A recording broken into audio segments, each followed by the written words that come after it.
ಹಾವೇರಿ ಜಿಲ್ಲೆಯ ಹಾನಗಲ್ ತಾಲೂಕಿನ ಯುವತಿಯೊಬ್ಬಳು ನಿಶ್ಚಿತಾರ್ಥವಾದ ರಾತ್ರಿಯೇ ನಾಪತ್ತೆಯಾಗಿರುವ ಘಟನೆ ಆತಂಕ ಮೂಡಿಸಿತ್ತು. ಪ್ರಕರಣದ ಹಿನ್ನೆಲೆ ಲವ್ ಜಿಹಾದ್ ಎಂಬ ಆರೋಪ ಕೇಳಿಬಂದಿತ್ತು. ಈ ಕುರಿತು ಪೊಲೀಸರು ತನಿಖೆ ಆರಂಭಿಸಿದ್ದಾರೆ. ಮಾಹಿತಿಯ ಪ್ರಕಾರ 24 ವರ್ಷದ ಬಿಕಾಂ ಪದವೀಧರೆ ಶಂಕ್ರಮ್ಮ ಕೇರಿಮತ್ತಿಹಳ್ಳಿ ಎಂಬ ಯುವತಿ ಇತ್ತೀಚೆಗೆ ನಿಶ್ಚಿತಾರ್ಥ ಮಾಡಿಕೊಂಡಿದ್ದರು. ಮೇ 11ರಂದು ಮದುವೆ ನಿಗದಿಯಾಗಿದ್ದಾಗಿ ಕುಟುಂಬಸ್ಥರು ತಿಳಿಸಿದರು. ನಿಶ್ಚಿತಾರ್ಥ ನಡೆದ ದಿನ ರಾತ್ರಿ ಭಾವಿ ಪತಿಯೊಂದಿಗೆ ಫೋನ್ನಲ್ಲಿ ಮಾತನಾಡಿದ ನಂತರ ತಡರಾತ್ರಿ ಮನೆಯ ಹಿಂಬದಿ ಬಾಗಿಲಿನಿಂದ ಯುವತಿ ನಾಪತ್ತೆಯಾಗಿದ್ದಾರೆ ಎಂದು ಹೇಳಲಾಗಿದೆ.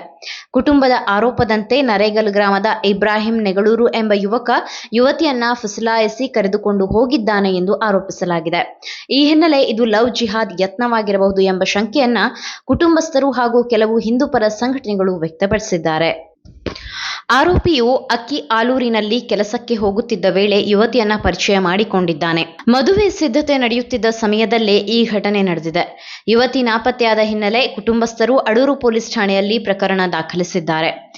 ಮಗಳ ನಾಪತ್ತೆಯಿಂದ ತೀವ್ರ ಸಂಕಷ್ಟದಲ್ಲಿರುವ ತಾಯಿ, ನನ್ನ ಮಗಳನ್ನ ಸುರಕ್ಷಿತವಾಗಿ ಮರಳಿ ಕರೆತನ್ನಿ ಎಂದು ಪೊಲೀಸ್ ಠಾಣೆಯ ಮುಂದೆ ಕಣ್ಣೀರು ಹಾಕಿದ್ದಾರೆ. ಈ ನಡುವೆ ಹಿಂದೂಪರ ಸಂಘಟನೆಗಳು ಜಿಲ್ಲೆಯಲ್ಲಿ ಪ್ರತಿಭಟನೆ ಹಾಗೂ ಆಕ್ರೋಶ ವ್ಯಕ್ತಪಡಿಸಿದ್ದು, ಪ್ರಕರಣವನ್ನ ಗಂಭೀರವಾಗಿ ತನಿಖೆ ಮಾಡುವಂತೆ ಆಗ್ರಹಿಸಿದೆ. ಅಡೂರು ಪೊಲೀಸರು ಪ್ರಕರಣ ದಾಖಲಿಸಿದ್ದು, ನಾಪತ್ತೆಯಾದ ಯುವತಿ ಹಾಗೂ ಆರೋಪಿಯ ಪತ್ತೆಗಾಗಿ ವಿಶೇಷ ತಂಡ ರಚಿಸಿದ್ದಾರೆ. ಈ ಪ್ರಕರಣದ ಸತ್ಯಾಸತ್ಯತೆ ತನಿಖೆಯ ಬಳಿಕವೇ ಸ್ಪಷ್ಟವಾಗಲಿದೆ ಎಂದು ಪೊಲೀಸರು ತಿಳಿಸಿದ್ದಾರೆ.